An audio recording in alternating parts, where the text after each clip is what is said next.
Hey there, dreamers and doers. Amanda Azarza here from Be the Black Sheep, bringing you a brand new episode of Magic PD, where we show you how to bring the magic home. Well, we have a super special guest on the show. I'm really excited. One of my personal friends. We've got Matthew Raphael, who is a charity costumer, and this is giving it away. He's the co-founder of the Queensland Ghostbusters franchise. Matthew, how are you today? I'm good. I think the patch might give away that I'm a Ghostbuster, and maybe the stuff it's behind that. it. Yeah. Not the other stuff, but definitely the patch. Just the patch, that's it. So tell us how you got started in this space. How did this all come about? All right. So back in 2009, I came out of a relationship and I was not in a good place. I just wasn't happy with life. Like, obviously coming out of the relationship was hard, but just in my own personal life, I wasn't happy with who I was as a person. I had nothing in life that really gave me drive or passion or anything like that. So for me, 2009 was sort of this year where I tried a lot of new things. I went down this path of self-discovery. So I tried really random stuff. I went skydiving and I thought, Wow. if I enjoy skydiving, I might take it up. I might become an instructor. Who knows? Yeah. I didn't really like skydiving. Okay. Then I bought an electric guitar and started learning how to play. That lasted like 2 months.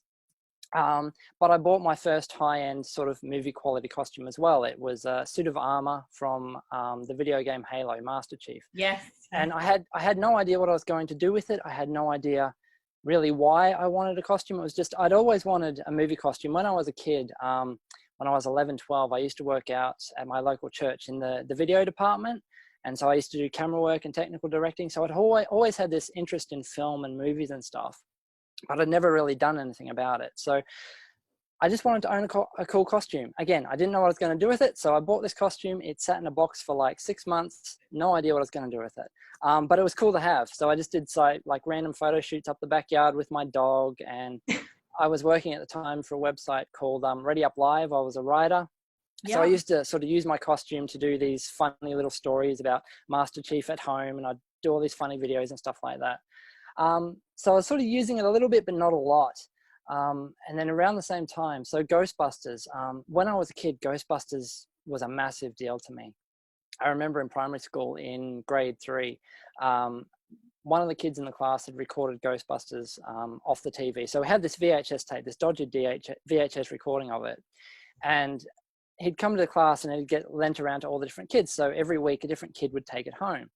And it was my week with the tape. Yay, I got Ghostbusters. And our VCR chewed it. So I had to go back to school the next Monday and break the news to everyone. I'm so sorry, everyone. Oh, no. This is back in the world where you couldn't just get a copy of Ghostbusters. Yeah. And I had to explain to everyone, oh, sorry, Ghostbusters is ruined. And then when Ghostbusters 2 came out, I was 9. And I don't have a lot of great memories with my dad. That's a very sort of difficult subject there. But one of the best memories I ever had from my childhood was when Ghostbusters 2 came out at the drive-in. I went and saw it twice with my dad. And I come sort of from a poor background. So my dad would sneak the neighborhood kids in the boot of his car. This was the 80s, so it was okay to do that, all right? Yes, that's awesome. So we went in the drive-in, and my dad had opened the boot, and all these kids would pile out. And that's how we saw Ghostbusters 2, twice, hiding in the boot of the car. But funnily enough, one of the greatest memories of my dad. And so over time, I got into other things, Ninja Turtles, and Jurassic Park became my greatest passion, and Ghostbusters kind of fell to the wayside. I just didn't think about it. I always wanted a proton pack as a kid, but there's that line in Ghostbusters 2 where Egon says the proton pack is not a toy, and that always stuck with me. I'm like, oh, when I'm an adult, I'm going to get a proton pack. That's but yes. I kind of forgot about it. But 2009, my year of a journey of self-discovery, I was playing Ghostbusters, the video game, and amazing game. And I'm like, I want a proton pack. And sort of all this stuff from when I was a child sort of came back. Oh yeah, I always wanted a proton pack. I'm an adult now. I've got money. I can get one. And it must have been sort of fate, all the stars aligning or something. I went on eBay that day and did a search, and one came up for sale in Brisbane. And wow. It's like, what are the odds? So I bought it straight away, and it wasn't like perfectly screen accurate. It was all a timber build. So it was all made out of MDF. It was super heavy, but it was a proton pack. And again, same with the costume. I didn't know what I was going to do with it. I just knew that I really, really wanted to have this cool thing. And something would happen. Maybe it'd be like the guitar and nothing would happen, but that's okay too. Yeah. So I had this proton pack sitting there. And around the same time, I saw a movie called Be Kind, Rewind. Yes. Jack Black. Yes. Jack Black, yeah, and Yes. Mos Def. So Mos Def works at the video shop, and Jack Black's character gets magnetized and comes in the video shop and erases all the videos. And kids today won't know that, but magnets erase videotapes. Yes. So yeah, the whole movie is them making sweeted versions of all the movies again. And they did Ghostbusters, and it's just Jack Black wearing like aluminium foil, and he's in the local library with a backpack and Christmas tree tinsel on like a coat hanger or something, and they run around the library. Oh, I saw that, and that inspired me. I'm like, that is the coolest thing, the funniest thing I've ever seen. I want to do that. And so I thought, I've already got the proton pack. I may as well do the whole costume. And suddenly I had this goal. I'm going to do some kind of skit video or some improv thing in Brisbane somewhere as a Ghostbuster. And that idea sort of grew, and I bought a couple of cheap just rubies costumes with inflatable proton packs. I gave one to my brother and one to my friend. And in 2010, we went to South Bank and we filmed this day of just guerrilla shooting. One of my friends, Erin, she was the cameraman. She's just hiding. And we had two of my friends wearing sheets with eye holes cut in. Oh my goodness, yes. They were just running through public spaces with Ghostbusters chasing them. That was the whole concept. And that became the Brisbane Ghostbusters project. And that video is still viewable on YouTube. It's kind of cringeworthy today. If you search it, it's maybe 10 minutes too long. But that was sort of the first thing I'd ever done in costume, in public, outside of Halloween and stuff like that. And the public response that day was just incredible. You know, you're out there as a Ghostbuster and you're connecting with complete strangers coming up, asking you for photos and asking you what you're doing. And kids get excited, sure, but so do adults, because adults are seeing this thing from their childhood and suddenly they're 10 years old again. And you're giving them that. And that was sort of my first taste of it. I'm like, wow, this is really cool. Maybe this is what I want to use costumes for. I want to get out in public and bring joy to people. Yeah. Again, I didn't know quite what that looked like, but suddenly I had this general idea of that's where I'm going to go. So maybe a month later, there was a charity event at South Bank. It was the Mad March in support of melanoma awareness, and I was going with friends. But the night before, they posted on their Facebook that there was a costume competition. Anyone that came in costume on the day, there were prizes. I didn't care about the prizes. I just wanted to go in costume. So rocked up to this charity event as a Ghostbuster. I was the only one in costume that day, but it didn't matter. Everyone loved it. And so that was sort of my first taste of being out in public. Again, the public response and everything, but tying it in with charity work. And so around the same time, I was looking for any excuse I could just to wear costumes in public. So I did a costumed birthday party at South Bank and I wore Master Chief. And for sort of a first experience as that, it couldn't have gone more perfect. The 7 p.m. project were there filming that day. They saw me in costume and they filmed this whole interview with me. And I got on the 7 p.m. project as Master Chief. And awesome. It was just this great day. And while I was there, one of my friends at the time worked at EB Games. Yes. They happened to say to me, oh, look, we're fundraising for Starlight Week next week. Can you come in costume? And I'm like, yeah, absolutely I can. So that was sort of my second taste of being in public and combining this new passion I had with charity work. So the rest of 2010 was basically looking for every and any avenue I could to wear costumes in public, and if I could, tie them to charity. So I was sending out emails to everyone non-stop, just incessantly. I was so annoying. Hey, you've got a charity event coming up. Do you want a Ghostbuster to come? And most of the time, you do. well, most of the time I never heard back. And oh, really? Yeah, some of the time I just got really confused emails. You're a Ghostbuster?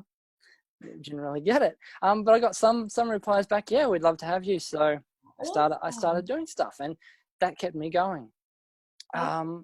So the Brisbane Zombie Walk came along in October, and it was sort of this perfect thing. It was a pre-made charity event in support of the Brain Foundation, thousands of people. And I thought, oh, I'm going to wear my Ghostbuster to that.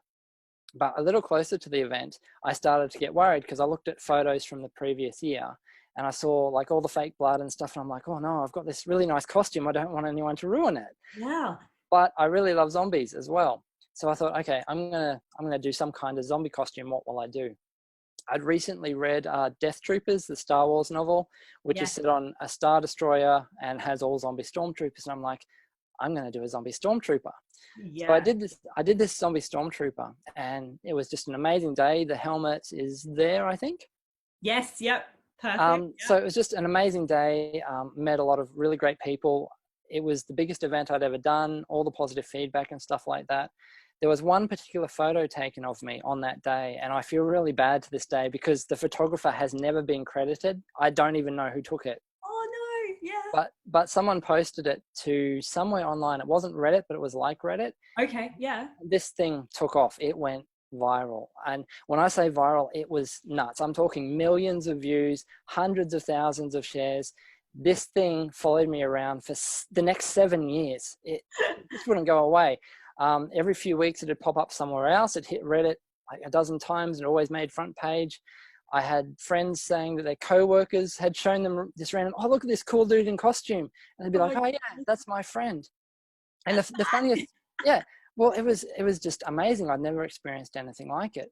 The funniest thing with that though, was that I'd go on forums like Reddit and no one would believe it was me. Like I'd say, hey, that's a photo of me taken at the Brisbane Zombie Walk. Yeah, sure, mate, bugger off. And no one ever believed it was me. It was really upsetting. And so you start carrying the mask around with you and being like, no. well, I took a photo of me holding the head with my name and I'm like, this is my username. Look, it's me. And yeah, mate, bugger off. I don't think in all the years I had a single person believe it was me. Anyway, we believe you. We believe you. Wow, I appreciate that.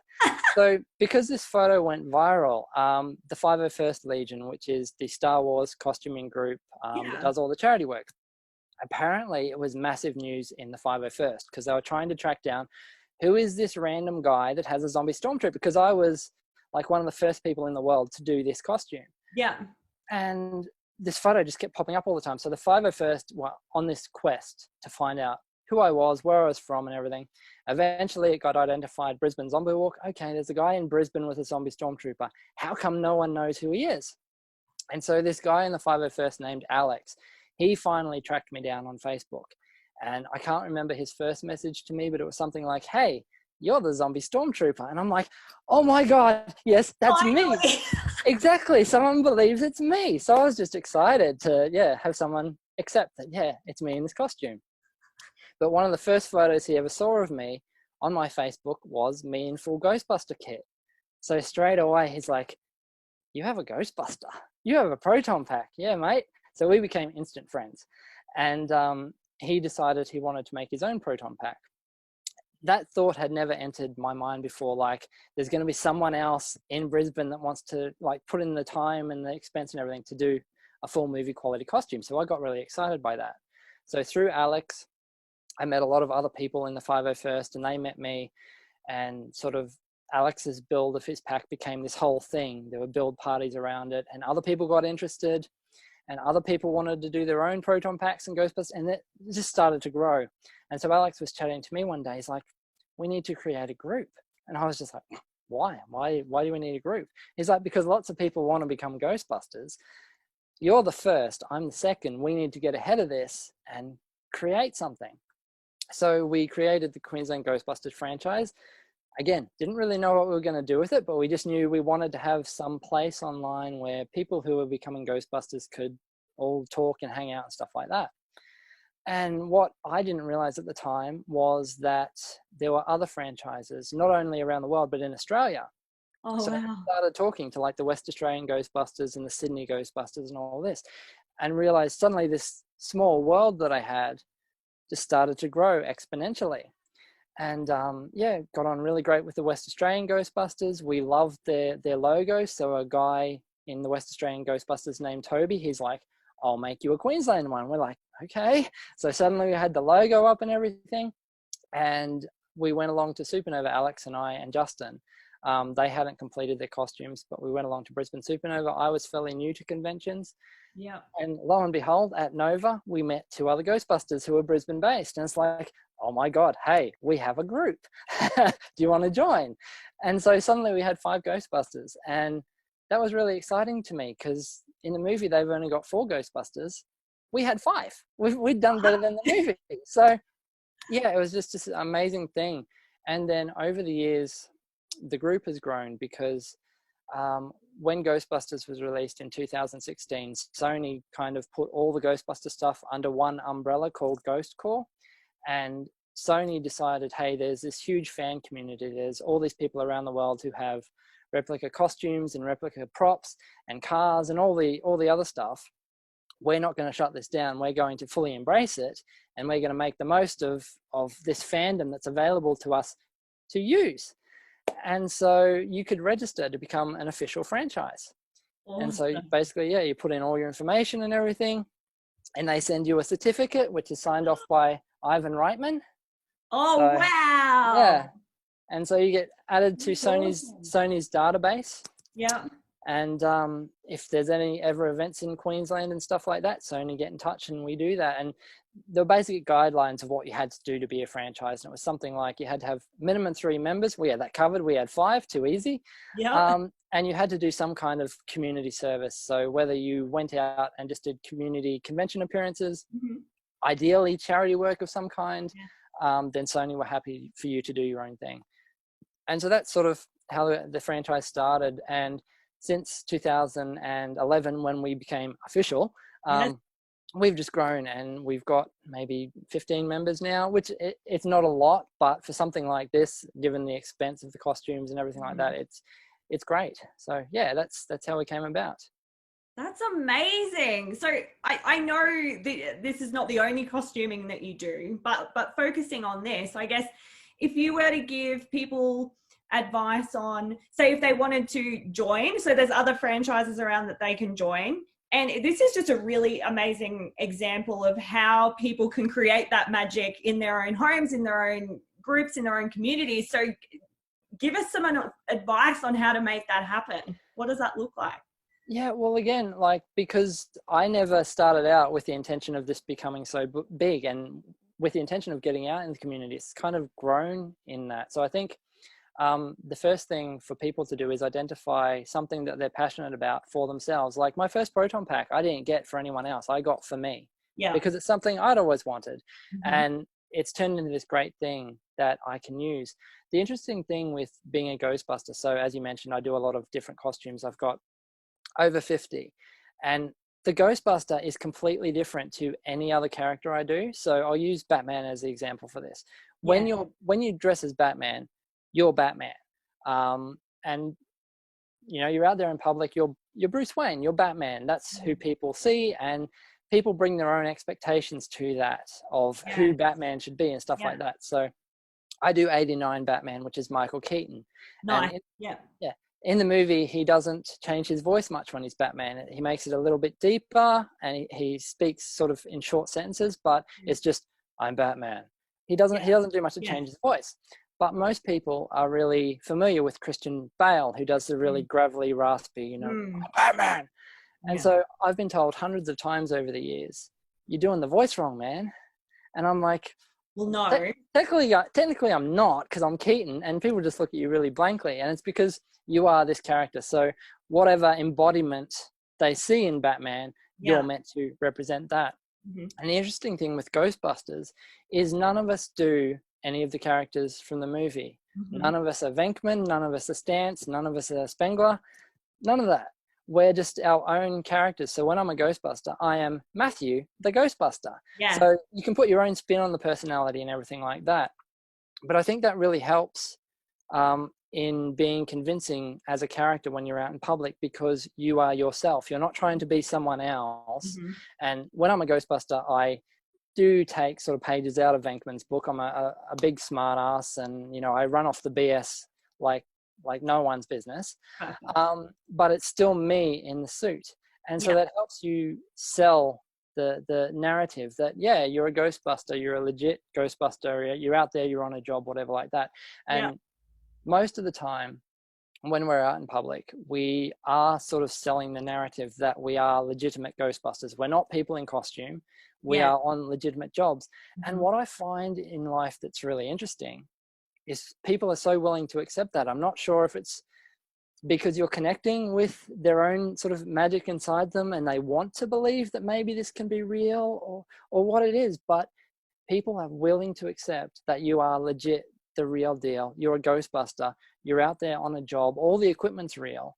And, you know, all the questions that come, you have to obviously think on your feet quick enough to answer. Yeah. Oh, can you show me how the proton pack works? Oh, no, government regulations, you know, I'm not allowed to. I have to fill in all the paperwork if I fire this off. It's not worth it just to show you. Yeah. But they all buy it and accept it. We had one woman at South Bank. We just did a random Friday the 13th patrol back in 2011, 2012, something like that. And she was legitimately convinced that we were there on a job. There'd been some paranormal disturbance and the Brisbane City Council had called us in for public safety. And she was asking us all about, oh, how did you become a Ghostbuster? And we were just rattling off, oh, I got my PhD in parapsychology at Columbia, and, you know, I was trained under Dr. Spengler, and, oh, really? Yes, absolutely. Oh, how do you get all the equipment? Oh, it's, you know, it's registered, blah, blah, blah. And she ate it all up. That's awesome.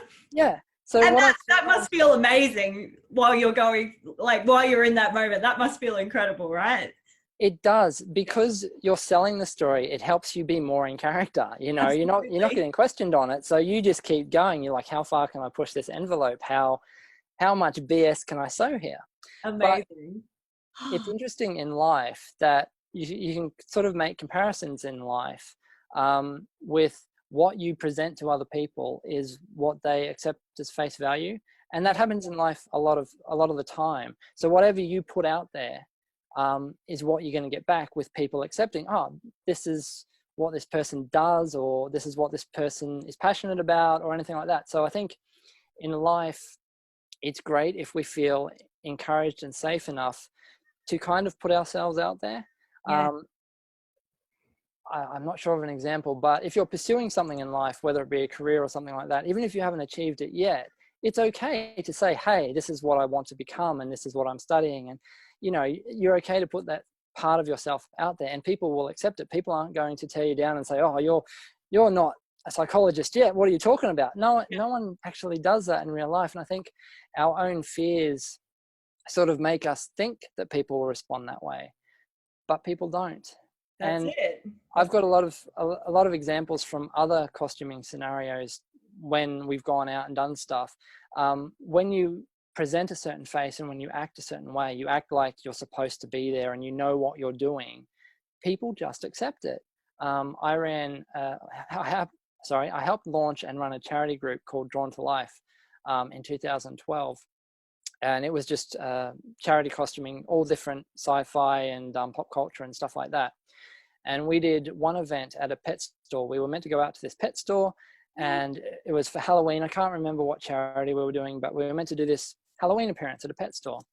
And so a group of us carpooled. There were like, I can't remember if there must have been 2 carloads, 8 of us in total. And we're going along this road where the pet store was. We see a pet store. I'm like, oh yeah, that's it. So we all pile out of the car. We all, you know, unload the cars, our suitcases and everything, go into the pet store. I walk up to the girl at the front counter. I'm like, hey, we're your costumers for the day. Can you take us to your back room so we can get changed? And she looked slightly confused. And I'm like, you don't know anything about this, do you? She's like, no, I'll just get my manager. So she got a manager, and manager comes out all officious and official. Hi, I'm Matthew. We're your costumers today. We need access to your back room. Okay. So they took us to the back room, the staff room of the pet store, gave us the security code, left us into the back room and let us in there. And we were just left there to get changed and get ready to do this appearance.